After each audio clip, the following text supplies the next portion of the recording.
Hello everyone सबैले मेरो ब्लगमा welcome छ। आज चाहिँ म सारी के गरौँ यो अन्डा र अन्डाको सेतो भएको कफीको प्याक लाउँदो रहेछ। प्रायः मैले भिडियोतिर त्यो युट्युब भिडियोतिर टिकटकतिर सर्ट भिडियोतिर देखिरहेको थिएँ। अनि मैले बनाउँछु भन्दा बनाउनै पाएन, टाइमै पाएन। अनि today I'm making it for you guys. हेर्नु कसरी लाउँछु भनेर मैले चाहिँ फर्स्ट अन्डाको सेतो भाग हालेँ, त्यसपछि कफी हालेँ, अनि त्यसपछि म मिक्स गर्न गइरहेको छु। अनि मिक्स गरेर सकेसम्म यसको चाहिँ मिक्सचर राम्रो भयो भने चाहिँ राम्रो रिजल्ट आउने रहेछ। त्यसैले आम मिक्सिङ इट प्रपरली। अनि त्यस्तै हो, राम्रोसँग मिक्स गऱ्यो। अनि अझै राम्रोसँग मिक्स गरिरहेको छु। अनि त्यसपछि यसको पेस्ट यस्तो भएको छ गाइस, राम्रोसँग हेर्नु त लगभग मिक्सिङ सक्यो। अनि मैले अनुहार चाहिँ अघि नै धोएँ, किनकि अनुहार देखाएको धोएको अति भिडियो देखाउने लङ हुन्छ भने अघि नै धोएँ। त्यसपछि यो प्याक लाउँदाखेरि चाहिँ टिस्यु पनि चाहिने रहेछ। प्याक लाएर त्यो प्याकमाथि टिस्यु लाउने रहेछ। द्याट्स वाइ आइम टियरिङ टिस्यु, किनकि अनि पछि प्याक लाउने कि टिस्यु च्याप्ने हुन्छ, गाह्रो हुन्छ भनेर अहिले नै टिस्यु च्यापेर चाहिँ अनि पछिको लागि सजिलो हुन्छ भनेर म अहिले टिस्यु च्यापेँ। त्यसपछि हेर्नुहोस् मेरो मिक्सचर यस्तो छ। त्यो पनि अलिकति फेरि डल्लो पऱ्यो जस्तो लाग्यो कफी, त्यसैले मैले फेरि एकचोटि मिक्स गरेर अनि पछि लाउँछु भनेर मैले लाउन थालेँ गाइस। फर्स्टमा मैले के सोचेँ भने सबै अनुहारमा राम्रोसँग प्याक लाउँछु, त्यसपछि चाहिँ टिस्यु टालेपछि फेरि त्यसपछि फेरि एकचोटि लेप लाउनु पर्ने रहेछ, नत्र निस्किने रहेछ। त्यसैले मैले फर्स्टमा सबै अनुहारमा all over the face I put my paste like this, back like this. अनि त्यसपछि के हो भने यसको फाइदा चाहिँ के रहेछ भने यसले चाहिँ हाम्रो अब घामबाट डढेको ट्यानहरू अनि रिङ्कल परेकोहरू हटाउने रहेछ। अर्को कुरा के पनि रहेछ भने यसले चाहिँ हाम्रो ब्ल्याक हेड्सहरू पनि हटाउने रहेछ क्या। अनि त्यसैले अस्तिदेखि म यो प्याक ट्राई गर्छु भनेर घरि के मिल्दैन आज चाहिँ टाइम पायो। त्यसपछि ठिकै छ नि त भनेर आज ब्लग बनाऊँ न भनेर अनि बनाइदिएको गाइस। लगभग अनुहारमा लगाइसक्यो। अब के गर्छु भने म यो अनुहारमा लगाएपछि यो माथि चाहिँ के गर्छु, टिस्यु टालेर फेरि त्यो माथि फेरि एउटा एकचोटि प्याक लाउँछ है। लगभग सक्यो। मेनली चाहिँ मेरो यो आँखाको साइडमा हुन्छ नि, साइडमा आँखाको साइडमा यो आइब्रोको बिचमा चाहिँ धेरै रिङ्कल बस्छ क्या। अनि सकेसम्म मैले त्यहाँ चाहिँ धेरै लगाएँ। अनि त्यसपछि प्याक साइडमा राखेर मैले टिस्यु लाउन लगाएँ। टिस्यु अघि नै च्यातेको चाहिँ हाफ थियो नि त, मेरो फेसको लागि चाहिँ त्यो धेरै ठुलो थियो। त्यसैले मैले फेसको अनुसार चाहिँ टिस्यु च्यातेर फेसमा लाउँछु भनेर टिस्यु च्यातेर फेसमा लगाएँ। त्यसपछि फेरि टिस्यु अझै हल्का ठुलो भइरहेछ, त्यसैले टिस्युलाई चाहिँ फोल्ड गरेर फेरि म के लाउँछु यो माथि फेस प्याक लाउँछु। मैले भने नि त अघि तपाईँहरूलाई त्यो टिस्यु लगाएर पनि फेस प्याक लाउनु पर्ने रहेछ क्या।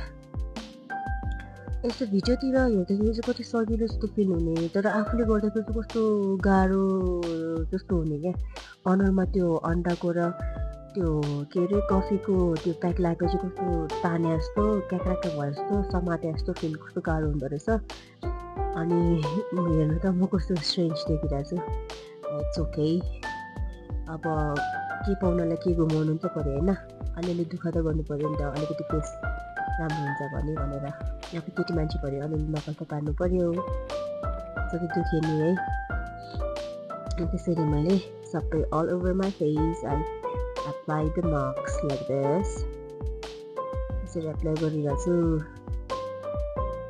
तर के हुने भने केटी मान्छेले नकल पार्न पाएपछि अथवा पारेपछि चाहिँ त्यस्तो दुःख जस्तो फिल नहुने, दुखे पनि यु क्यान बियर इट के है, हुन्छ नि। पछि अब आउटकम राम्रो हुन्छ भने ठिकै छ नि त, गरिदिउँ न भनेर गर्ने के। लगाएँ अब लगभग मैले जति लगाएँ, किनकि त्यहाँतिर नि मेरो अलिकति रिङ्कल त छैन, स्किन ट्यान भयो कि भनेर, किनकि घाममा हिँड्छ नि त। अनि हत्तापत्ता सनस्क्रिन लाउन पनि पाउँदैन, घरि के हुन्छ।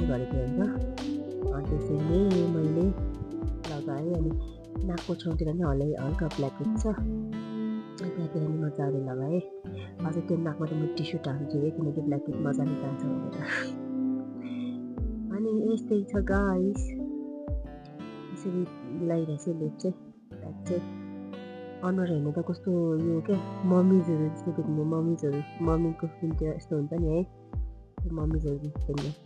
अनि निधारमा त लाउन आँटेको त निधारको त्यो टिस्यु पेपर त त्योसँग पो ब्रससँग तल झऱ्यो। मेरो पालि के गर्यो भने त्यसलाई चाहिँ त्यही कफीमा त्यो प्याकमै डुबाएर फेरि लगाइदिएँ।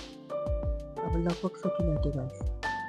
यो लगाइसकेर कति मिनट्स मेबी 25 or 30 मिनट्स राख्नुपर्ने रहेछ सुक्नेसम्म राखेर अनि त्यसलाई चाहिँ त्यो अघिको मास्क लगाएर त्यसलाई चाहिँ पिल अफ गर्नुपर्ने रहेछ क्या मैले अघि त्यहाँ त्यो पेपर चाहिँ टाल्दै नटाल्ने मलाई चाहिँ लागेर भर्खर माथि टाल्दैन है अनि प्याक फेरि अलिकति बाँकी प्याक चाहिँ त्यो सबै अनुहारमा राम्रोसँग लगाएँ अनि अब 20 मिनटको लागि छोड्छु गाइस अब मैले 20 मिनट भइसक्यो म प्याक निकाल्न गइरहेको छु मैले त्यो 20 मिनट राखेको चाहिँ भिडियो बनाएन त्यो भिडियो धेरै लामो हुन्छ भनेर अब धेरै लामो भिडियोको हेर्न तपाईँहरूलाई पनि अल्छी लाग्छ द्याट्स वाइ अनि मैले चाहिँ निकाल्दैछु बिस्तारै के हुँदो रहेछ भने योमा चाहिँ हामीले अब त्यो अनुहारमा धेरै बेबी हेयर्सहरू हुन्छ नि त्यो कपाल सानो सानो कपालहरू हुन्छ नि त त्यस्तो भएपछि चाहिँ अनि पोल्ने रहेछ क्या अनि कुनै कुनै प्याक त अब अलिअलि त त्यो हाम्रो परेला हुन्छ आइब्रोतिर नि टाँसेको हुन्छ नि है त्योहरू पनि पोल्ने रहेछ तर भए पनि स्टिल ट्राई चाहिँ गरेँ तर राम्रै लाग्यो त्यो भन्नाले फेस अघिको भन्दा अलिकति अलिक डल फेसलाई चाहिँ अलिकति फ्रेस गरेको जस्तो अलिकति ब्राइट भएको जस्तो फिल भयो मलाई चाहिँ अब लगभग सकिन आँट्यो गाइस उकाली हेर्नुहोस् त यस्तो भयो आधी अनुहारको चाहिँ निकालिसकेँ अब आधीको चाहिँ निकाल्दैछु त्यो हाम्रो फेसमा अलिकति बेबी हेयरहरू हुन्छ नि त्यस्तो भयो भने चाहिँ पोल्ने रहेछ क्या परेलोको छेउमा अलिकति टाँसेको थियो त्यो भएर अनि अनुहारको त्यो बेबी हेयर भयो भने चाहिँ पोल्दो रहेछ अब लगभग सक्यो भनेर हुन्छ गाइस सक्यो अनि हेर्नुहोस् त के चेन्ज छ जस्तो लाग्यो चेन्ज देखिनु भयो तपाईँहरूले हल्का अनुहार फेयर भएको कि टल्केको होला है टल्केको जस्तो चाहिँ मलाई फिल भयो तपाईँहरूलाई चाहिँ कस्तो लाग्यो ओके तपाईँहरू पनि एकचोटि घरमा यो फेस प्याक बनाएर लगाउनुहोस् होला मलाई चाहिँ राम्रै भयो जस्तो लाग्यो है राम्रै भयो जस्तो लाग्यो अनि के भन्छ मैले अनुहार धोएको चाहिँ यो चिसो पानीले धुनुपर्छ अरे अनुहार धोएको चाहिँ देखाएन किनकि मेरो रुम चाहिँ यता हो मुख धुन ठाउँ चाहिँ बेसिन चाहिँ तल छ फेरि तल गएर सुट गर्नुपर्छ त्यसैले आजको लागि यति नै गाइस कस्तो भएछ आज म glow up okay thank you guys how am I looking okay bye bye take care सबैजनालाई thank you for watching and comment र लाइक गरिदिनुहोस् होला बाई बाई